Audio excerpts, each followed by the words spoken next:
All right. So everyone, I'm Sierra Dater. I think many of you know me, some of you don't, and I'm just glad that you're here to take a moment to work on some ideas. And it might be ideas that you already know. You might be like, Sierra, like, I know this stuff, but it's really important to bring our girls front and center of our attention and about how we're parenting and what we want to do. So keep in mind that we can't control anybody. So as we talk today, I just want you to have the idea in mind that you can't make your girls be confident. You can't make them actually do anything. However, as one of the most influential, the most prominent figure in their life, you have a lot of power to influence.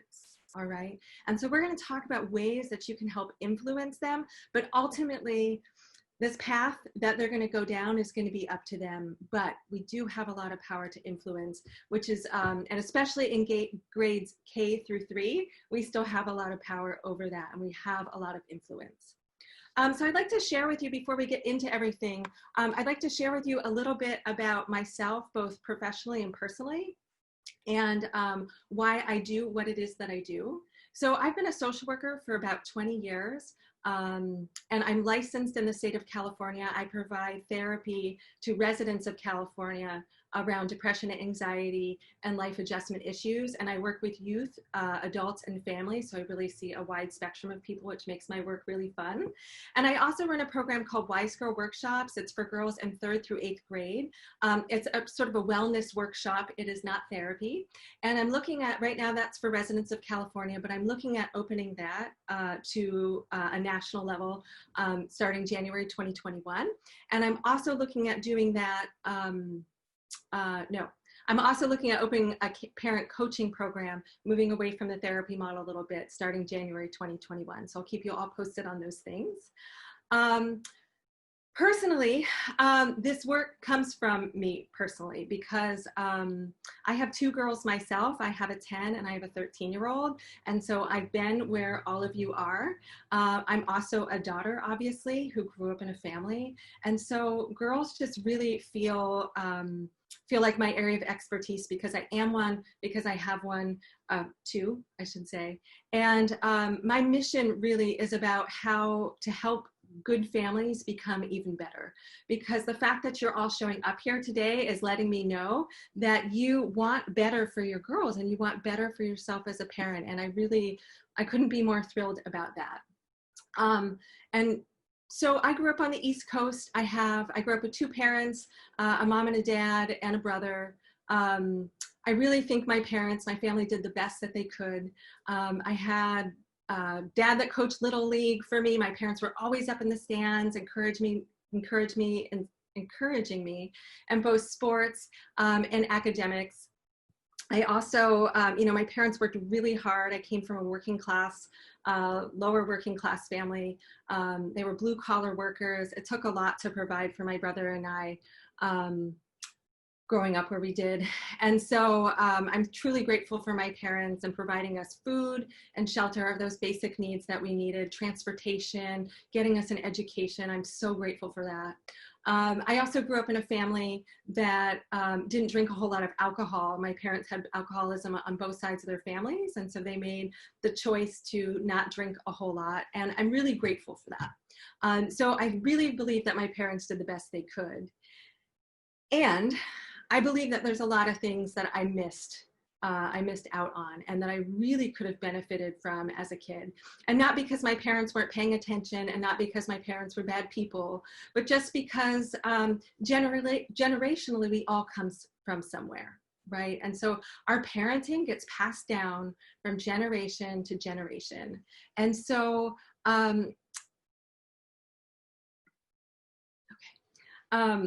just admitting people at the same time here. So for me, I want more for my girls and I want better for my girls. And so, for example, I want my girls to have 2 parents that not only love them, but really love each other. Both my parents ended up splitting up in my 40s. It was a really painful process. And I can see in hindsight with some of the challenges that I have, that some of that got passed down to me.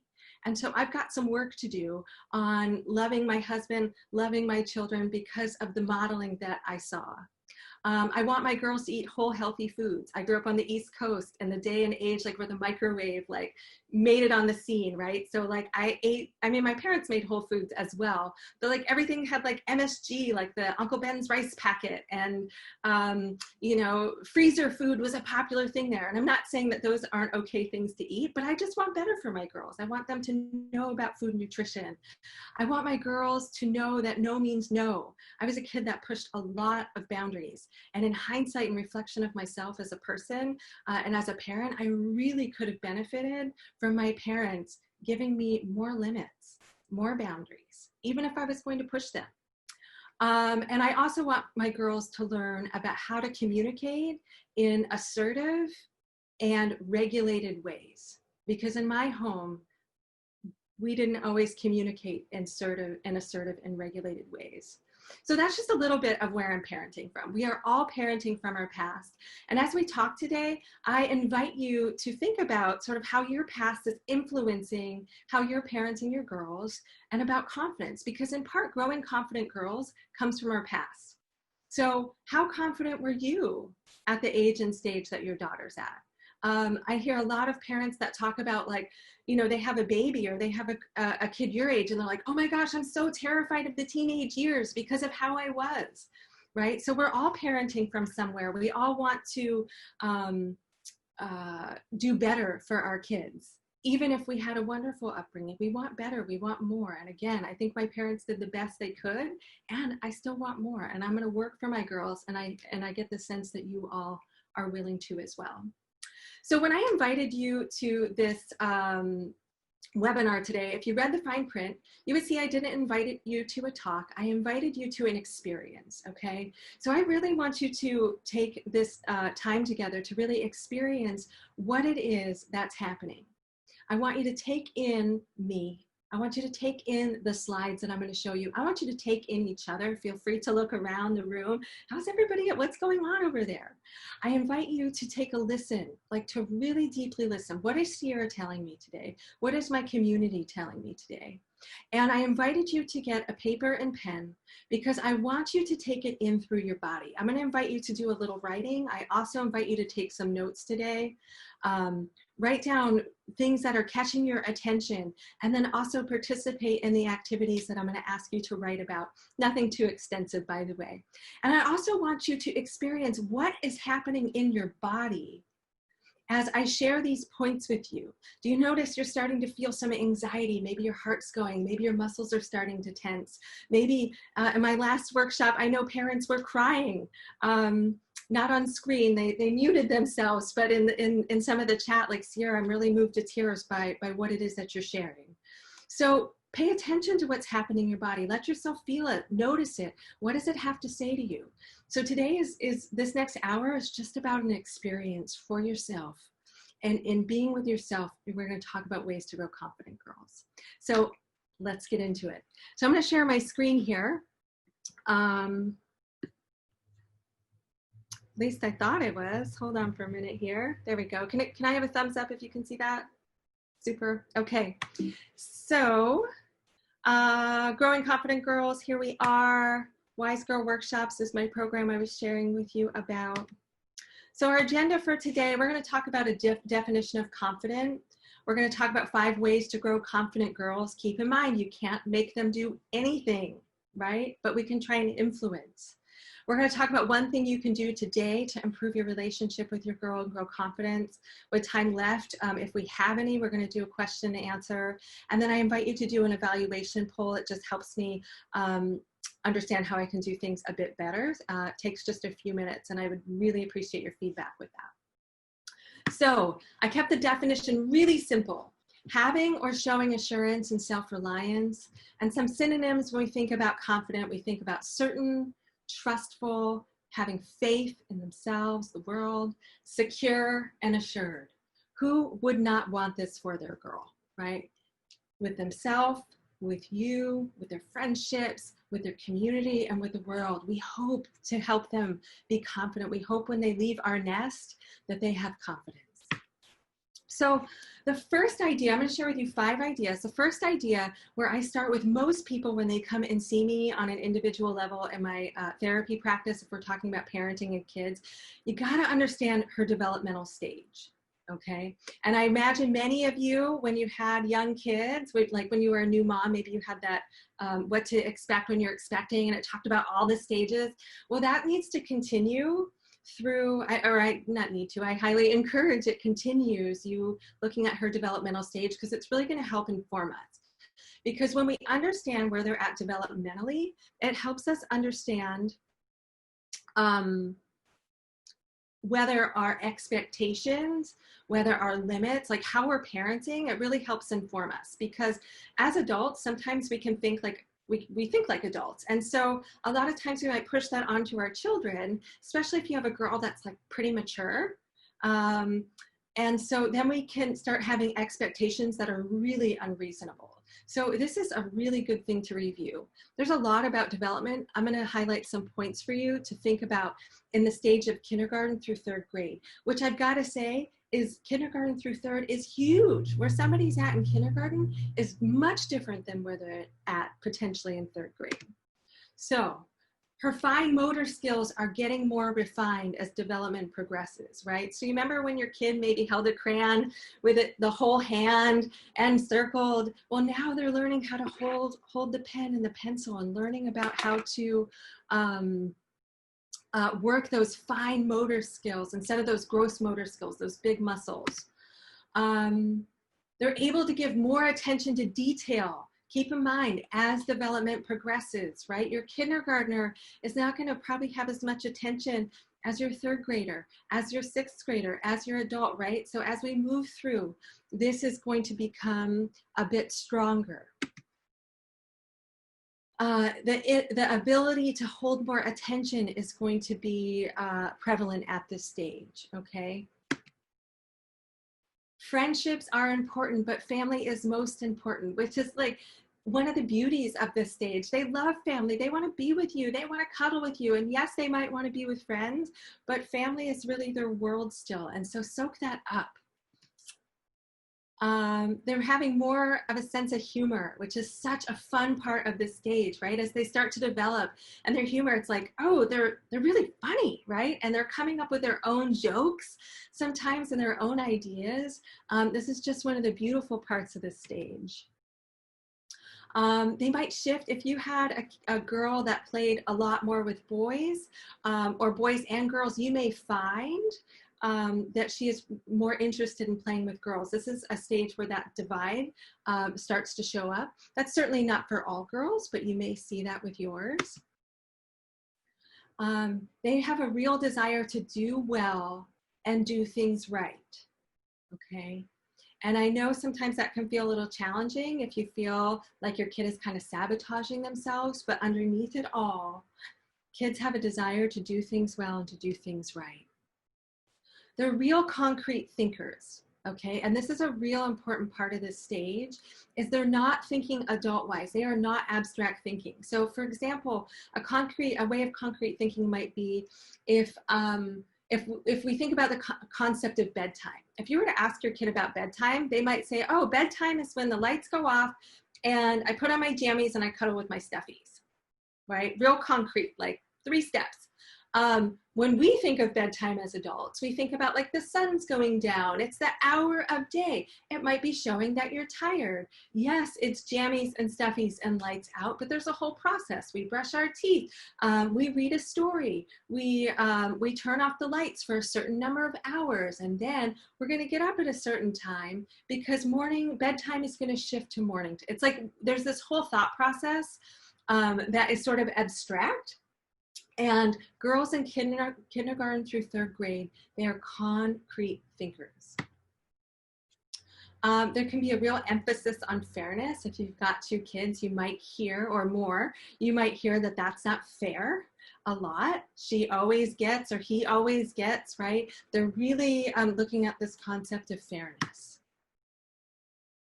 They like structure and routine. That's why a lot of kids at this age and stage love school, because there is generally a structure and routine And I know I might be a little outdated here with COVID times, but even with that, they want structure and routine.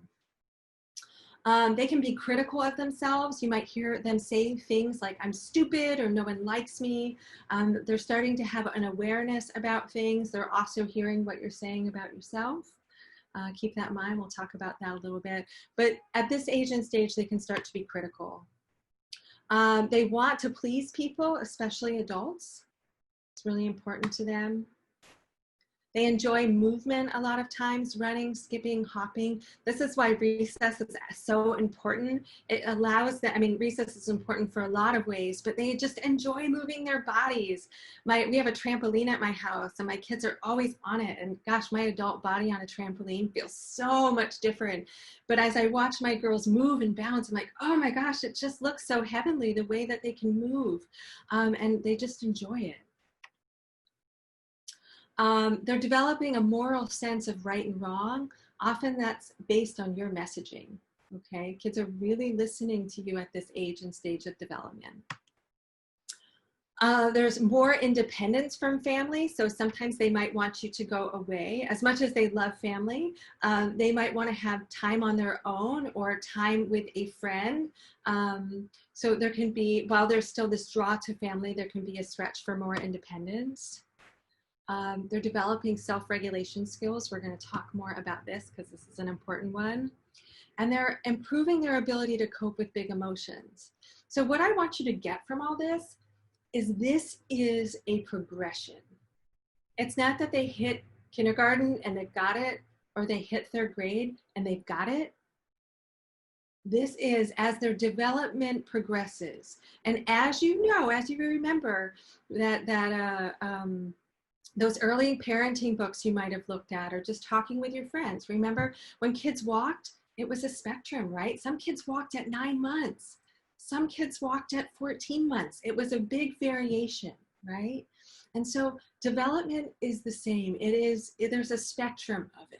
Some people are on the really advanced side. Some kids are on the slower side, but it is a work in progress. So they are not mastering all these things in K through 3. They are working on things. And when it comes to development, as you probably know, sometimes they take a step back before they launch forward. So it's like, oh, we're out of the tantrum phase, and all of a sudden you got a tantrum. You might think, oh my gosh, she's too old for this. Well, I don't know if you've ever thrown an adult style tantrum, but you know, we still tantrum sometimes. So just keep in mind that this is a progression. I'd like to talk with you just a little bit more about development. Erik Erikson was a psychoanalyst and what is he? He is a psychoanalyst and a developmental psychologist. And if you've ever taken a human development course, odds are good you talked about Erik Erikson. I'm going to show you his stage of development that is for kindergarten through third grade. It actually goes from ages 6 to 12. So this is the beginning of this stage. I'll share this video with you here. It just takes a few minutes. Can I have a thumbs up if you can hear it?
All right, so Eric Erickson talks about 7 stages of development. If you don't know about them, I actually encourage you to take a look at that on your own. It takes us through early life, through babyhood, up through old age. And I feel like it's a really good theory. So for this age and stage, the highlights are that they become capable of performing increasing complex tasks. So what a kindergartner is performing at versus a 3rd grade, that's going to develop through 6th grade and on, right? We're always going to be looking at performing increasing complex tasks, but it starts at this age and stage. And the really big piece about that is that they're striving to master new skills, okay? So you might have a kid that does something really repetitive. That's like something like Legos, why that's such a great tool, is because they are mastering, right? They might keep building the same thing or building on what they've built, and they want to show you because they're so excited, because they're mastering new skills. Children who are encouraged and commended by parents and teachers develop a feeling of confidence and belief in their abilities. And that's why having a teacher that is really supportive of your kid is essential. And if you find that you have a teacher that isn't, we really need to take a look at that and make some adjustments, because parents and teachers are one of the most influential people in our children's lives. So the flip side, if they don't get industry, is they end up feeling inferior, meaning incomplete, unworthy, and unacceptable. And we do not want this for our kids. Now, when we talk about sort of praise, you know, I have some parents that are like, you know, you don't want to praise too much. And yes, but praise your kids. Praise not just the good grade or like doing well on the paper. It's like, how did you feel about that task that you did? Oh, you know, noticing what they're doing. Like, oh, I really like the way you shaded that picture. Not just like, oh, that's a good picture. We're not talking generally, looking specific at things. All right, so that piece of paper and pen that you have, I'm going to ask you to scale yourself. On a scale of 0 to 100, go ahead and write on your piece of paper, understanding human development. I want you to scale yourself on a scale from 0 to 100. How knowledgeable are you about human development? 0, I don't know anything about human development. 100, I'm an expert on human development. I know a lot about it. And this scale is just for your eyes only. So go ahead and be real honest with yourself. How much do you know? Where would you put yourself? All right. Our second idea that I'd like to share with you, and I want you to know that there are hundreds of ideas on how to grow confident girls, but I've chosen 5 today that I think would be helpful for us to take a look at. So number 2 is modeling self-regulation. So I'd like you to take a look here. Sometimes parenting can feel like this, right? That warm, tender, look at her, look at that girl, her just loving mom, feeling so held by her. Sometimes parenting can look like this, right at the sunset. It's one of those days, right? Just taking the world in. And then sometimes parenting can look like that, or that. Or maybe you've even felt this one. Yeah, right? Sometimes parenting is so beautiful. And sometimes parenting is so hard. And sometimes we're really regulated, right? Like that mom holding the daughter. And sometimes we are very unregulated, dysregulated, all right? So let's take a look at what I mean by self-regulation, okay? This is the ability to manage and monitor your emotions, behaviors, and thoughts in healthy ways, leading to positive outcomes. So the ability to resist highly emotional reactions to upsetting things, people, places, times that are distressing. The ability to calm yourself down when you are distressed, to adjust and change the expectations, and the ability to handle frustrations without an outburst, also known as a grown-up tantrum. Go ahead and raise your hand if you have ever had a grown-up tantrum? Anybody? Yeah. How good do you feel about yourself when you're all done with that? You don't, right? It might feel good in the moment when you like throw something or scream something or stomp or whatever. You feel good for like 2 seconds, and then, yeah, Rebby, I see the hand. Yep, I see your virtual hand there. Yeah, we don't feel good, okay? And so, but we do it. We get unregulated, and we're human. That's going to be a part of it. But in doing better for our girls, we want to model for them self-regulation, because how your girl, just as you have noticed in yourself, when I have a grown-up style tantrum, I don't feel good about myself in the end. So how your girl handles big emotions impacts how she feels about herself, right? When your girl has an outburst, sometimes she might come back to you and really apologize, right? She doesn't feel good. Sometimes you might have a kid that just like sort of shoves it away and pretends like nothing happened.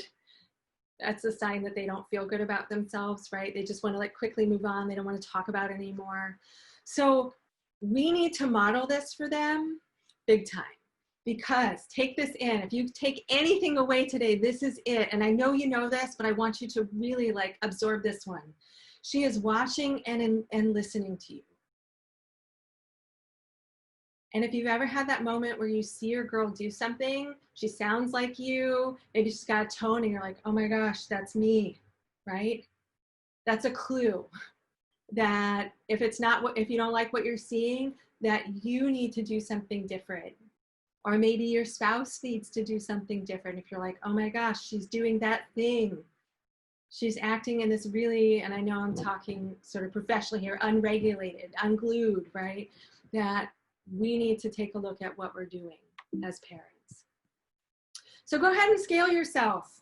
Modeling healthy self-regulation. How are you doing at modeling that? 0?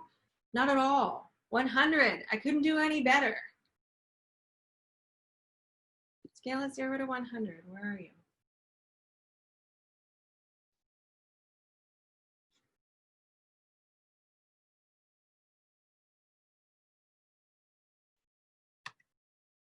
All right, our next idea is helping your girl work through challenges, okay? When we're helping our girl work through challenges, this is where your knowledge on human development is gonna really be helpful to you, okay? Is the task too complex? Is there too many steps?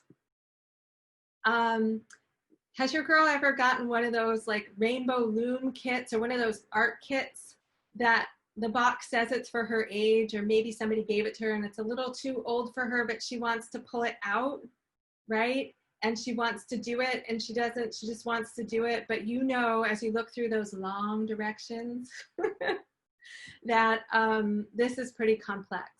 So we want to remember where she's at developmentally to be able to evaluate that. So let's talk about some tips on working through challenges.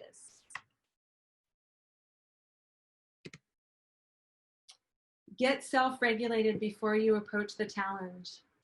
All right, if you are not regulated, helping your kid with challenges is going to end up in the disaster. Anybody ever had that? Disaster strikes? Yes. So you need to be regulated. If your kid like pulls out that kit that I'm talking about, do some of you know that kit I'm talking about, that art kit? Yeah, Michael's is full of them, right? And your kid's like, ah, right? Or they unwrap the birthday presents, you've got like 100 of them. Yeah, those kits, they suck, right? Some of them are good, but man, I know when I see that at the birthday party, I'm like, oh, okay, all right, we'll put those ones on the shelf. Let's go on the trampoline. Ways to get self-regulated: long, slow, deep breath, my friends. All right. When she presents the kit to you, when you're working through the kit, okay, deep breaths is something that's going to help you. It triggers the parasympathetic nervous system, and we want that activated. At this developmental stage, they may need help at first, okay? And this is kind of where development is a little bit all over the place. Some kids need you to help them get started. Some kids need you to be glued to their side while they're doing it. Some kids don't want you around until they're like, ah, right? So keep in mind where they're at developmentally, their own needs and who they are. But some kids, a lot of kids, especially on the younger end, maybe as we get to 3rd grade, we're going to see a little bit something different that they need from you. But they may need your help at first, okay? I really caution you careful about swooping in, okay? And I share this idea with you, careful about swooping in. We've all swept in. We just want to avoid the tantrum. We just want to like help them get through it, or it's just like, you can do it really easy and really fast. Developmentally, this task is about mastering skills. We master skills through failing, right? So when we don't get something right and we figure it out, so your girls need to fail sometimes. Your girls need to figure it out on their own. And so careful about swooping in. Sometimes that might be the right thing to do depending on the day. Sometimes your kid may have a low frustration tolerance, low regulation, and so it might be a day where swooping in feels like the answer. But I just caution you about that, about always coming to the rescue. Listen to their cues. They might be telling you, I've got it, and yet you're continuing to do for them. So stop. Okay, we need to let them fail. We need to let them figure it out on their own. And even though we know we could just, you know, put that piece right there and it would be good, we want to listen to their cues. Remember, these kids are all about mastery. So give them time to master and take a supportive approach, asking questions, offering praise, okay? And a supportive approach might be, instead of swooping in, it might be like, hey, like, what do you think the next step is? I'm a big fan. If you take any of the courses that I offer, I'm a big fan of asking questions and sort of leading with that first. So what do you think you should do right there? Like, what do you think the next step is? Do you think we should look at the directions? Yes or no? What worked for you before? What wasn't working for you before? So rather than swooping in, giving them the opportunity to be able to work through it.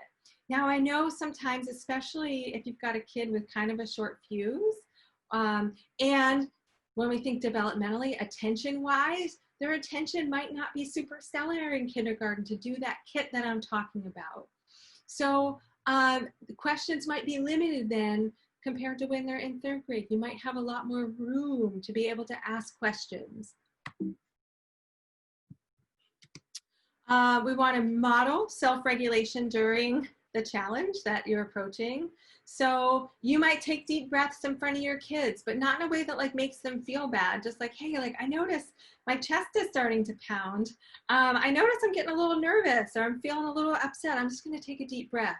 And so one of the things I love for this stage of development, this part would really annoy your teenager, but in grades K through 3, this is great. You're going to narrate what you're modeling, okay? Like, oh, just like I said, like, oh, I noticed my chest is really pounding. I noticed that I'm starting to get really frustrated. I think I'm going to go take a walk around the house and then I'm going to come back because I think that's going to help me to feel better. So you're just going to narrate how you're self-regulating. You might even invite them to, do you want to take a deep breath with me? No, I don't want to take a deep breath with you. Okay, well, I am, because I know it's going to help me feel better. Or because they love you and they want to do well and they want to do the right thing, your modeling might really help them. They might be like, yeah, I think taking a deep breath would be a good idea. All right, do you want to count to 3 or do you want me to, right? Get them engaged in the regulating. So I love that part. Narrating what you're modeling can be really helpful for kids this age. And again, remember where your kid is at for the day and what you both can handle. If you can't handle the kit, no. It's just a no, we're not doing the kit. Okay, Sunday morning after mom's got her coffee, yes, let's plan for the kit then. If you say that, then do it, okay? But if you just know you don't have that space in you, don't do it, okay? And help them set up another time that you know that you can get regulated, maybe later in the day, whatever that might be. All right, so girls build confidence by working through challenges, but remember, And remember, her developmental task is about mastery, and remember where she's at developmentally when she's wanting to do something or you're wanting to do something. So go ahead and scale yourself. How are you doing about working through challenges? On a scale of 0 to 10, I never help her work through challenges in a regulated and intentional way. And I help her always with a 100. Where are you? All right, we've got 2 more, and then we're getting to the grand finale, which is super exciting. All right, encourage her to be inclusive, not exclusive. Okay, encourage her to be inclusive, not exclusive. This is the 4th idea that I want to share with you. When we do the right thing, we feel good about ourselves. So because I have 2 girls at home, I kind of have like a test lab. Like I have like a test kitchen where I'm doing crafts that I might use for my Wise Girl workshops. I might, I mean, historically have their friends over to be able to evaluate how things are going. So I asked my 13-year-old, I said, how do you feel? I've really worked with her on this concept of being inclusive. And so I asked her how she felt when she was being inclusive, not knowing that this is something I'm going to share with the talk. And she said, I feel really good about myself when I'm inclusive, and I feel really good about myself when I see when I'm with a group of people and I see someone who's not maybe when they're eating lunch on their own or they're doing something on their own. I feel really good about myself when I invite them and I see their face light up and that they want to join. She said that I feel really good about myself when that happens. And so we want to do the right thing. I'm going to air quote that here. And we feel good about ourselves when we do the right thing. So being inclusive helps girls feel good about who they are. And she's not going to get right all the time. Kids like to try on the way that they've been treated. So while I just said my 13-year-old likes to be inclusive, there have been times where she has tried on being exclusive. And there have been times when she has tried on being that kid sort of over to the side and waiting to see if somebody was gonna like come and invite her. Like they're trying it all on, okay? So they're not gonna always get it right. Sometimes they're gonna act in an exclusive way, okay? But I'm gonna share some tips with you about how to encourage inclusion. So understand developmentally where she's at. And what I mean by that is that she's going to try on certain behaviors, okay? She's going to test out ideas, things that she sees on shows, things that happen to her and her social environment. She hasn't mastered empathy yet, okay? Mastering empathy comes 11-ish, give or take, which isn't to say that she doesn't have any empathy, but she hasn't mastered it yet. And if she doesn't have a concrete example of something that's happened, it may be hard for her to wrap her head around how to be empathetic in a particular way if she hasn't experienced it. She might not know how to put herself in that person's shoes, okay? So she's a concrete thinker, so she might need concrete examples on inclusion. So you might consider reading and watching books with themes of social dilemmas, inclusion, kindness, ways to open up conversation. You might, just getting right to it. Role-playing what I meant to say, role-play how to be inclusive and set limits. I love role plays. I love having conversations about things that you might say and things that you might do. And as silly as it might seem, it's really hard for us, if we've never said something out loud before, it can be hard to find the words and that can shut us down. But if we've got some practice at it, for example, giving this talk, I've role played this talk a million times. It helps me. I feel familiar with it. I feel familiar with what I want to say. Now there's lots of variations. I don't do it just as I do every time, but it's helpful to me. So role playing how to be inclusive and how to set limits can be helpful. And I put set limits around inclusion because it might be, hey, I really want to play with you, but when you call me names, it really hurts my feelings. And I find that I don't want to play with you.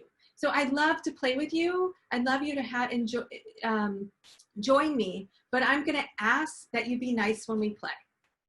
Okay, so that might be a limit, encouraging inclusion. Don't be an exclusive parent.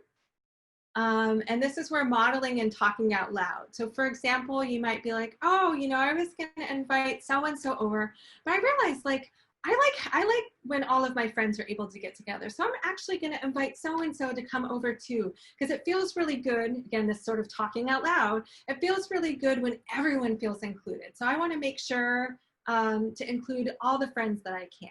Or last week, you know, I made a, I don't know, I made a phone call to so-and-so, and this week, like, I want to make sure that I'm paying attention to all my friends, so I'm going to give so-and-so a call. So we just might talk out loud and model about how to be inclusive.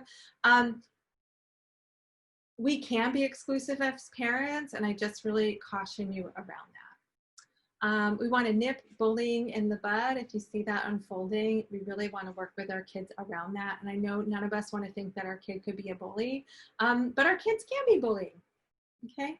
They're not perfect, they're learning.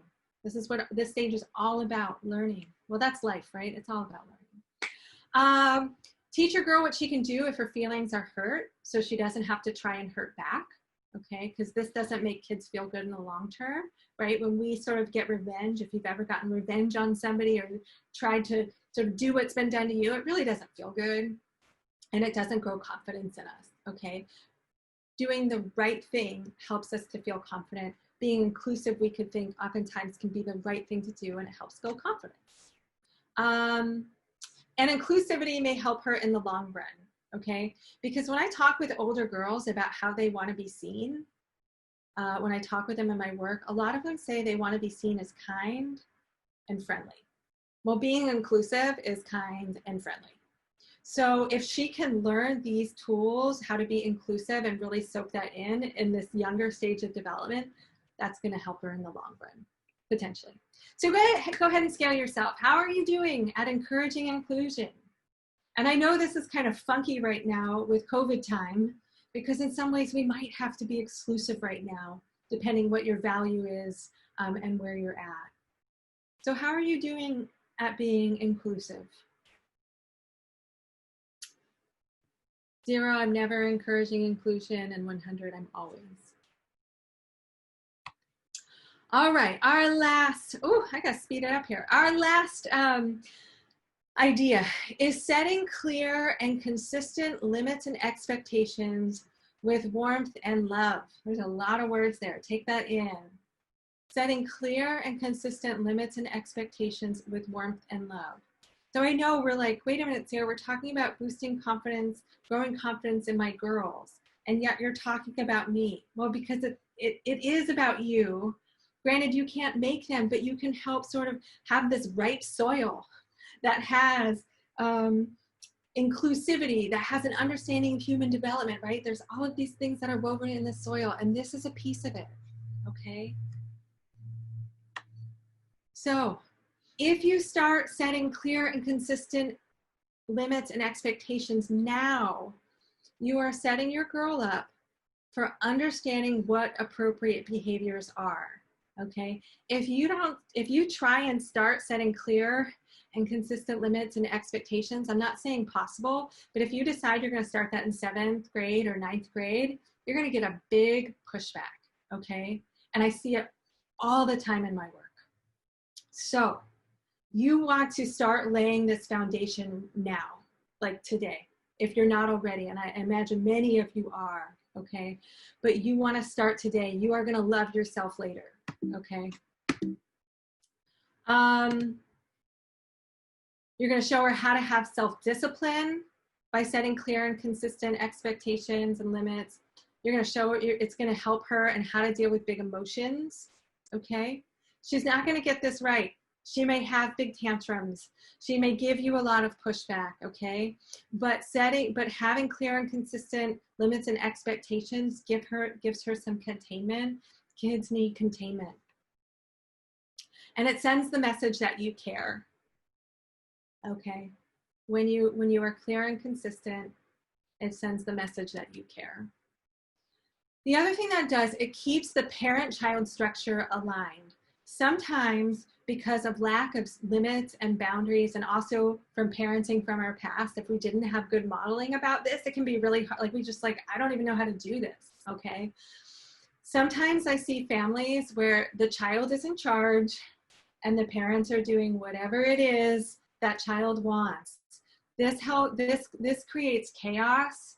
It creates people not feeling good about themselves. It can cause a lot of families of being unregulated, okay? Children feel better when parents are in charge. And it's not to say that they might not push that boundary and try to get themselves sort of in the top position here, but we need to hold that. Kids feel so much better when their parent is in charge. They feel better when their teacher is in charge. This containment, that limits and structure and expectation, if they know sort of like how to be in the container, is really, really helpful for them. So, and then they feel good about themselves because they're in line with you. So go ahead and scale yourself. On a scale of 0 to 10, how are you doing with setting clear and consistent? You might be clear, but then sometimes you might get inconsistent. So where are you on a scale of 0 to 100?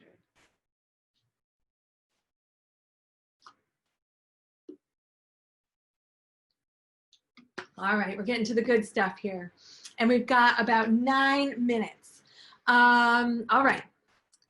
So I want to share with you the one step that you can take to improve your relationship with your girl. When you are working on improving your relationship with your girl, you are working on her confidence. You are helping build confidence. So I'm going to share with you. You ready for it? Drum roll. There it is. You have to come up with it. Go ahead, look at your 5 areas, your 0 to 100s. Where are you lacking? Where are you low? What do you need? I need to really work on being inclusive. Gosh, I'm kind of an introvert. We only hang out with one family. I need to, I really need to expand that a little bit.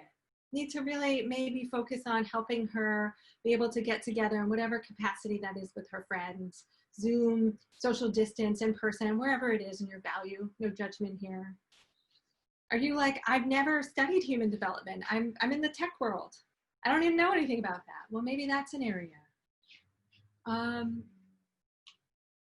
need to get more clear. I need to be more consistent. So go ahead and write yourself an actionable step that you can take today. You can start this very day that you can begin to work on with your girl. And if you want to take it a step further, you might say something like, and I just did a talk for the 4th through 6th grade parents on Wednesday. I've sort of shortened this down a little bit and more developmentally friendly for a kindergarten through 3rd grade. I'm not perfect, and I want to continue to be a better parent. I'm going to try and keep calm by taking some deep belly breaths when I feel angry. When you see me start to get angry, I welcome you to tell me to take a few breaths. We could all use reminders sometimes, and I appreciate your help. I love you. So when you say something like that, here's the messages you're giving her. I am working on how to handle my feelings. It's okay to not be perfect. I will continue to try for you. You are helpful. It's important to learn how to self-regulate. I'm human too. I don't always get it right. So your actions and words can really help grow confident girls. So I'm going to stop